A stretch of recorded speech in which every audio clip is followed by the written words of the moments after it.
Have you ever laid awake at night thinking, how will I make it? What if things don't get better? Why is life so heavy? If you've ever worried about tomorrow, Jesus spoke directly to you. Today, we're diving into Matthew 6, where Jesus said the powerful words, "Do not worry, not because life is easy, but because He knows something we forget." Stay with me. By the end of this video, your entire perspective on worry will shift.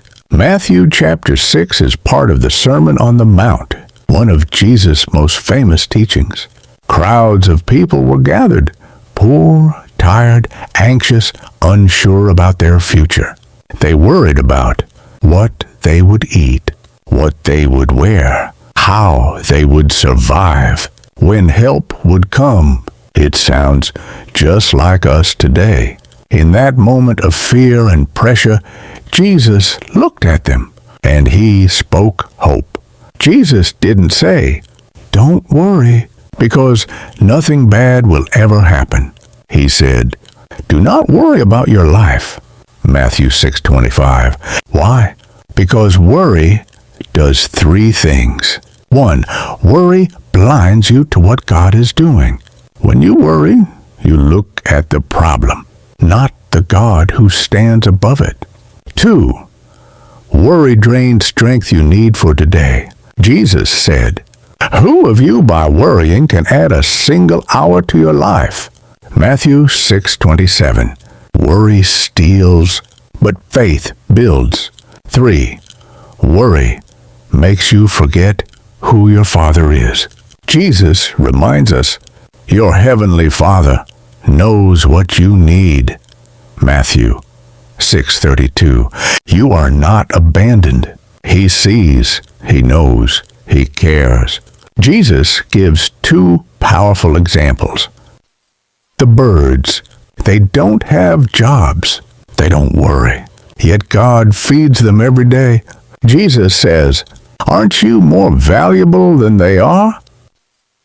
The lilies, they don't work or stress, yet they grow beautifully because God clothes them. Jesus is saying, if God takes care of the smallest parts of creation, how much more will He take care of you? Your life is more valued than the birds in the sky, and more precious than the flowers in the field. Here's the truth most people miss. Jesus isn't telling you to ignore your problems. He's telling you to shift your focus. Worry asks, what if things go wrong? Faith asks, what is God doing that I can't see yet? Jesus ends with this powerful instruction.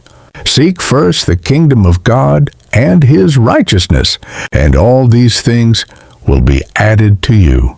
Matthew 6:33. That means focus on God. Place your trust in Him.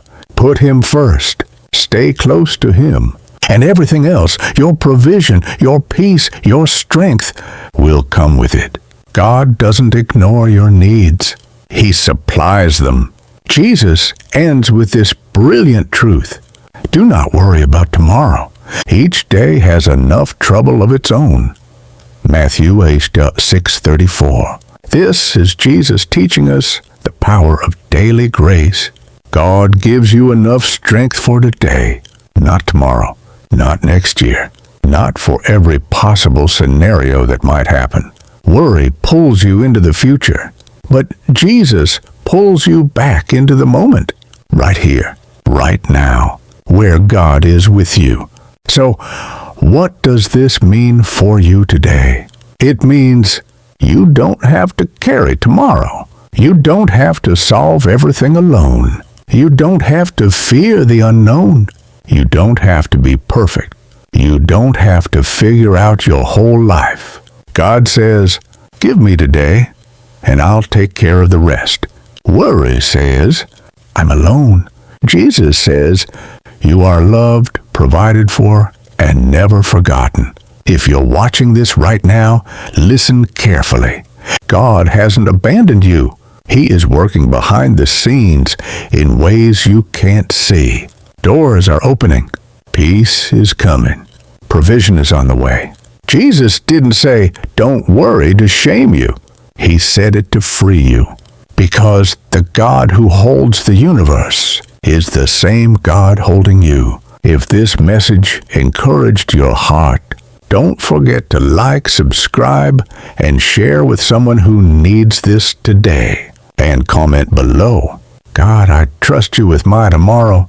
I'll be praying over every comment.